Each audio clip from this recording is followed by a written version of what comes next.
The FBI has a new warning for those looking for love, how to spot the difference between a sweetheart and a scammer. And a whole new meaning to love and basketball. A couple ties the knot right on the half-court line. Hello, everyone. Welcome to The Rundown. I'm Robin Winston. A reminder from the FBI around Valentine's Day. It's once again warning about so-called romance scams that often start off as what seems like a harmless online love connection. FBI agents say the scammers make a connection with someone on social media. After gaining their trust over several weeks and months, they ask them to send money for an investment. The scammers will sometimes ask for cryptocurrency because it's largely untraceable, or they even ask to send money to an international bank account. Once they get the cash, poof, they're suddenly gone. These people are professionals. They're very good at what they do. They practice and they have scripts that they use on their victims. The FBI says if you think it's happening to you, contact your bank to let them know you're a victim of fraud and file a report through the Internet Crime Complaint Center.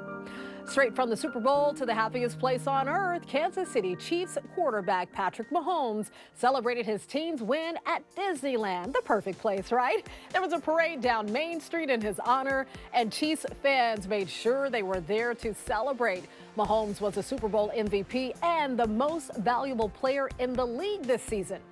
And an incredible moment for Fullerton College alum. Hae-Jung Park was one of the Super Bowl's honorary captains. It gave her the opportunity to participate in Sunday's coin toss ceremony. The 30-year-old is one of the 4 Pat Tillman Foundation scholars chosen for the pregame honor because of their vision of creating a better tomorrow. Park says she thought back to her younger self as she stood on the field. When I was attending Fullerton College, I couldn't imagine that this is where I would be at this time, right? I was undocumented at the time, and looking back, I would tell the younger self, like, Hae-Jung, keep pushing, you got this. Park is a U.S. Army reservist and recently completed her doctorate in developmental psychology. She hopes to shape public policy to help at-risk and marginalized youth. It's shaping up to be a pretty chilly week across Southern California. Meteorologist Belen De Leon is here with an update. Winter is back in Southern California, and temperatures are going to stay cool for the rest of the week. Now, we had a little bit of rain on Valentine's Day and gusty winds. That was the coldest day. On Wednesday, the sun's back, but it'll still be chilly in the 60s. The rest of the week, the numbers are going to be in the low 60s, and you'll notice that it's going to stay dry. The weather for the valleys and Inland Empire, we're going from 50s to low 60s Wednesday to low to mid 60s for the rest of the weekend into the weekend. For the high desert, windy on Tuesday, but the winds are going to be better the rest of the week with highs only in the 50s. The low desert will have temperatures in the low 60s. Then finally in the mountains, after a little bit of snow on Tuesday, the rest of the week will be sunny, but it will be cold with highs only in the 30s and 40s. Bundle up. We're staying on top of developments out of East Lansing, where 3 people have been killed on the campus of Michigan State University. 2 were killed at an academic building, another at the student union not too far away. The campus of 50,000 students quickly went into lockdown. Students were told to run, hide, or fight back if they had no other option. We spoke with a Calabasas High alum who is now a freshman at MSU about the moments after the alert went out. We locked our doors. We actually put our futon against the door, like barricaded it. I think we were just like, I don't think that was necessary, but we were just so in shock that we didn't know what to do. Police say the alleged shooter was found off campus and died of a self-inflicted gunshot wound. They say the 43-year-old man did not have any affiliation with the school, and officials are still searching for a motive. 5 people are in the hospital with critical injuries. Classes, athletics, and student activities were canceled for 48 hours to give the community time to grieve. Crisis resources and counselors are already being made available.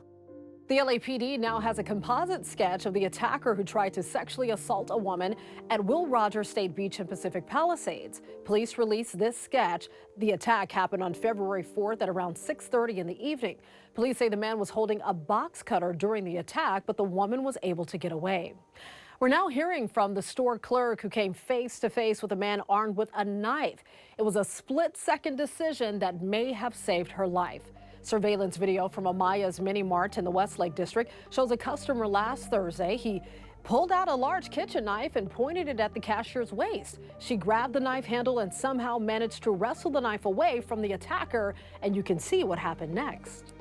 Yeah, he bought deodorants and then he paid me, but when I get his money, he come to the register with me, and he put the nails in my stomach. And he say, quiet, don't say nothing, don't move, because I'm killing you if you say something. The store owner says that man was in the store earlier that day and may live nearby. The LAPD is still looking for him. Passengers are talking about a frightening experience on a United Airlines flight from Hawaii to California. This happened back in December, but we're learning the plane was seconds away from crashing into the ocean. Rod Williams and his family were headed home to San Francisco following a Maui vacation. Less than 90 seconds after takeoff, he says a United 777 suddenly dove. Data from the Flight Radar 24 shows the plane fell 7,000 feet per minute and was within 800 feet of hitting the water. You know, I think with everybody else on board, I think we're all looking at each other, looking at the window, grabbing onto the seat, grabbing the hand of the person next to you, just praying under our breath. We still don't know what caused the plane to nosedive. In a statement, United says the pilots filed a safety report and received additional training. Bruce's Beach is owned by LA County once again, but the city of Manhattan Beach is making sure its past is not forgotten. Later this month, a new plaque that tells the story of the two black entrepreneurs behind the beach will be unveiled. Willa and Charles Bruce ran a resort there in the 1920s before the city took the land following years of racism and harassment. Well, last summer, ownership of the land was transferred to the Bruce family, who sold it back to LA County for $20 million in January. A ribbon-cutting ceremony is set to take place on Saturday, February 25th. A beloved purple dinosaur from the 90s is back. I love you, you love me. We're a happy family. Barney, the purple dinosaur, is coming back in a big way. Mattel just announced plans to relaunch the iconic franchise, hoping to, quote, inspire the next generation to listen, care, and dream big. We'll see books, clothing, toys, and at the center of it all, a reimagined animated series. It's all set to launch sometime next year. Actor, director, and writer Jon Favreau is the newest star on the Hollywood Walk of Fame. Fans recognize Favreau as the writer and star of the 90s film Swingers and a driving force behind the Marvel Cinematic Universe. His star was unveiled in front of the El Capitan Theater, where several of his films and shows have premiered, including Iron Man, The Jungle Book, and The Mandalorian. Love and basketball is a lot more than just a movie. For a newlywed couple in Dallas, for them, it's a way of life. The Hall of Fame coach Phil Jackson said the strength of the team is each individual member. The strength of each individual member is the team. It's my delight to declare you husband and wife. Reed, you may kiss the bride.